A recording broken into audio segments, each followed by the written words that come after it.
Hello friends, मैं doctor Sanjay Kumar, consultant chest physician and diabetologist at life line health care, Kumhrar, Patna. आज मैं बात करूंगा निमोनिया क्या होता है, ये कैसे होता है, इसका पैथोजेनेसिस कैसे होता है, इसका क्या क्या रिस्क फैक्टर हैं एंड प्रॉपरली इसको मैनेज कैसे करते हैं।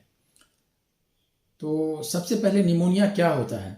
निमोनिया एक इन्फेक्शियस डिजीज है जिसमें इन्फेक्शियस एजेंट जैसे बैक्टीरिया, वायरस या फंगस का इन्फेक्शन के कारण लंग के एल्वेलर टिश्यू में इन्फ्लामेशन होता है एंड कंसोलिडेशन होता है।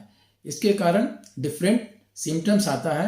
इसमें एक्यूट ऑनसेट ऑफ सिम्टम होता है, यानी बहुत शॉर्ट ड्यूरेशन का सिम्टम होता है जिसमें फीवर आएगा, खांसी का हिस्ट्री रहेगा और खांसी के साथ बलगम आ सकता है और बलगम आने के साथ साथ सांस में तकलीफ भी हो सकती है और चेस्ट पेन भी हो सकता है। इस तरह के पेशेंट को एग्जामिन करते हैं तो उसका हार्ट रेट बढ़ा हुआ रहेगा, रेट ऑफ रेस्पिरेशन बढ़ सकता है जिसको कि टैकीकार्डिया और टैकीपनिया कहते हैं। अब सेकेंड बात है कि ये कैसे होता है। तो डिफरेंट माइक्रो ऑर्गेनिज्म होता है जिसके इन्फेक्शन के कारण होता है, जैसे बैक्टीरिया है, फंगस है एंड वायरसेज है। तो मोस्ट कॉमनली बैक्टीरियल ये होता है। बैक्टीरिया में स्ट्रेप्टोकोकस निमोनी, जिसको कि न्यूमोकोकस कहते हैं, ये मोस्ट कॉमनली इन्वॉल्व होता है। सारे निमोनिया का नियरली 55% केस स्ट्रेप्टोकोकस निमोनी के कारण होता है। अदर्स होता है mycoplasma pneumoniae, influenza, haemophilus influenzae, legionella pneumonia, moraxella catarrhalis and staphylococcus aureus, nocardia and other rare bacteria से भी हो सकता है। वायरसेस में इन्फ्लुएंजा वायरस का इन्फेक्शन हो सकता है, साइटोमेगालो का हो सकता है, रेस्पिरेटरी सिंसिटियल वायरस हो सकता है या सार्स कोविड वायरस भी हो सकता है। कुछ फंगल इन्फेक्शन भी हो सकता है। तो अब है कि कौन कौन सा रिस्क फैक्टर है जिस ग्रेड के पेशेंट को ये ज़्यादा हो सकता है। तो सबसे इंपॉर्टेंट है एज फैक्टर। एज जो इन्फेंट्स होते हैं उसको निमोनिया का चांसेस ज़्यादा होता है एंड एल्डरली पीपल को भी निमोनिया का चांसेस ज़्यादा होता है। एक्सट्रीम्स ऑफ जो एज होता है वो ज़्यादा, जैसे infants and elderly people more prone to pneumonia infection होता है। जो अल्कोहलिक पेशेंट होते हैं उसमें निमोनिया का चांसेस ज़्यादा होता है। वैसे पेशेंट जिसका न्यूट्रिशनल स्टेटस पुअर है, वीक है, माल नॉरिश्ड है, उसको निमोनिया का चांसेस ज़्यादा होता है। सिगरेट स्मोकर्स को निमोनिया का चांसेस ज़्यादा होता है। अगर कोई हॉस्पिटलाइज पेशेंट है और उस कंडीशन में अगर एस्पिरेट कर लेते हैं तो एस्पिरेशन निमोनाइटिस हो सकता है, या हॉस्पिटलाइज पेशेंट में हॉस्पिटल एक्वायर्ड निमोनिया का भी चांसेस बनता है। अब है इसका पैथोजेनेसिस क्या होता है।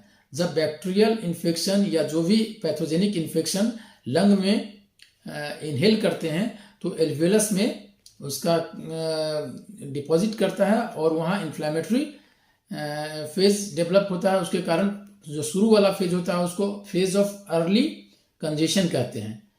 सेकेंड फेज होता है फेज ऑफ ग्रे हेपेटाइजेशन।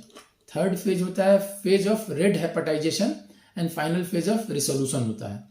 ये पैथोजेनेसिस का फेज होता है। इस तरह के पेशेंट को डायग्नोसिस के लिए हमको क्या करना है, सबसे पहले चेस्ट एक्सरे करवाते हैं। चेस्ट एक्सरे में कंसोलिडेशन होगा, ग्राउंड ग्लास ओपेसिटी हो सकता है या डिफरेंट बैक्टीरियल इन्फेक्शन में स्लाइटली डिफरेंट टाइप का कंसोलिडेशन मिल सकता है। Second radiological test, CT scan chest का कराने की जरूरत पड़ सकती है। इसमें स्प्यूटम टेस्ट में स्प्यूटम का माइक्रोस्कोपी और ग्राम स्टेनिंग करते हैं। स्प्यूटम का कल्चर सेंसिटिविटी भी करना पड़ता है।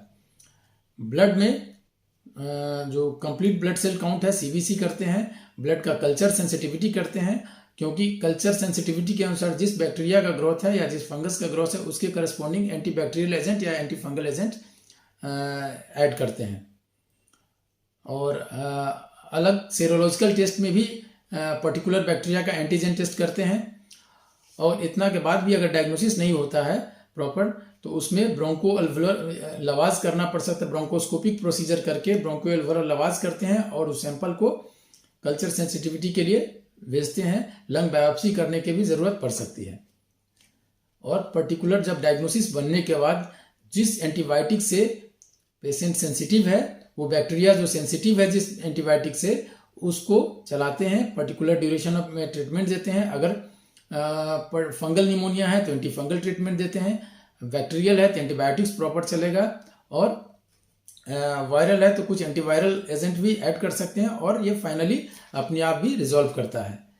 और नेक्स्ट वीडियो में मैं बात करूंगा इसका प्रॉपर एंटीबायोटिक ट्रीटमेंट क्या क्या है और इसको कॉम्प्लिकेशन से बचाने के लिए पेशेंट का प्रोग्नोस्टिक इंडेक्स क्या क्या देखते हैं, जैसे कर्व इंडेक्स क्या होता है, कर्व 65 इंडेक्स क्या होता है, निमोनिया सिवियरिटी इंडेक्स क्या होता है, इन सारे विषयों पे मैं बात करूंगा। Thank you very much.